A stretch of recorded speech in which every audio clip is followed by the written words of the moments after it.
CST, une semaine spéciale qui s'ouvre dans le 13h, présenté par Marie-Sophie Lacaro du lundi au vendredi sur TF1. En effet, d'ici ce vendredi 30 juin, les téléspectateurs connaîtront le gagnant du concours Votre plus beau marché, qui sera désigné parmi 10 villes finalistes situées partout en France. Dans le 13h de TF1, au cours de cette semaine du 26 juin 2023, les fidèles téléspectateurs de Marie-Sophie Lacaro découvriront le verdict tant attendu de la 6e édition de Votre plus beau marché.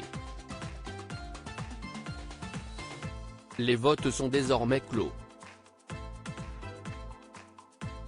On ne connaît pas encore le jour précis du résultat car cela dépendra du jour habituel où se tient le marché de la commune vainqueur.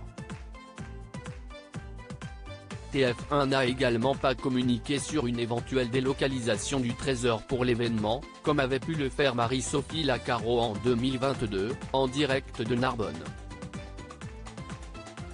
Ça dépendra de l'actualité de la semaine, confie la journaliste à Télé Loisirs, qui se réjouit du succès rencontré chaque année par cet événement.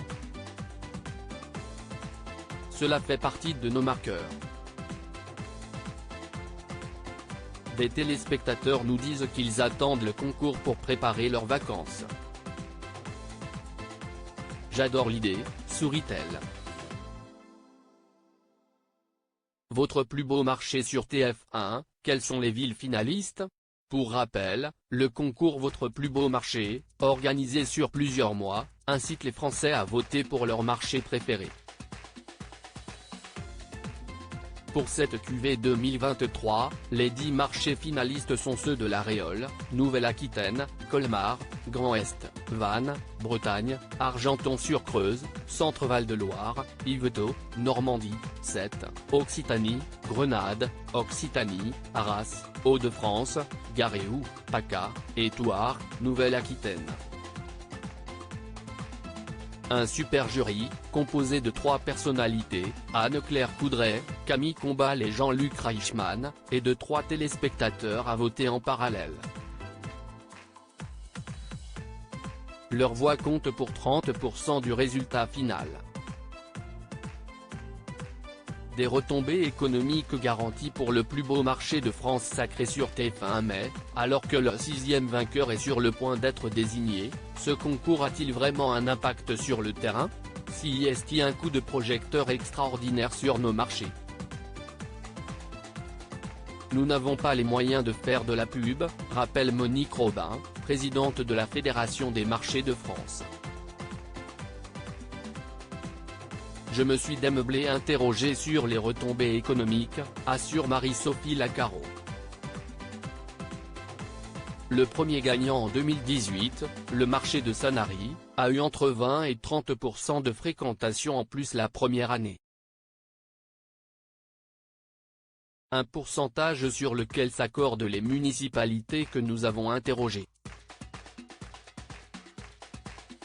De Sanary, passons à Montbrison, dont le marché a été sacré en 2019. Il y a eu un avant et un après. Ça a eu un impact très fort et nous l'entretenons, confirme le maire Christophe Basile. Ainsi, une grande fête annuelle est organisée sur le marché pour célébrer le titre décerné par TF1. À Narbonne, dont les Halles sont le dernier vainqueur en date, l'été 2022 a été record. Nous avons eu 600 000 visiteurs au mois d'août. CST, presque le double de fréquentation par rapport à un été normal, observe l'adjointe au maire Sylvie Cousin. La grande nocturne des Halles de Narbonne, organisée le 4 août 2022 pour fêter le titre, est même désormais un événement pérenne, amené à se répéter 2 fois par an. Plus beau marché de TF1, peut-on voter plusieurs fois?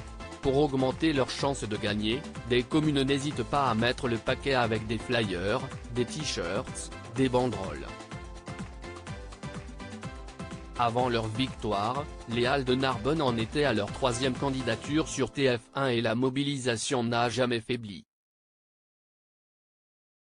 car au-delà de la qualité des marchés, s'y est bien la mobilisation populaire au niveau de chaque commune qui compte pour décrocher le Graal. S'y est le plus motivé qui gagne. On peut voter plusieurs fois par jour. Si vous ne votez qu'une seule fois, vous ne gagnerez pas, prévient Marie-Sophie Lacaro. Le message est bien passé, l'édition 2023 a enregistré plus de 9,5 millions de votes. Du jamais vu dans l'histoire du concours.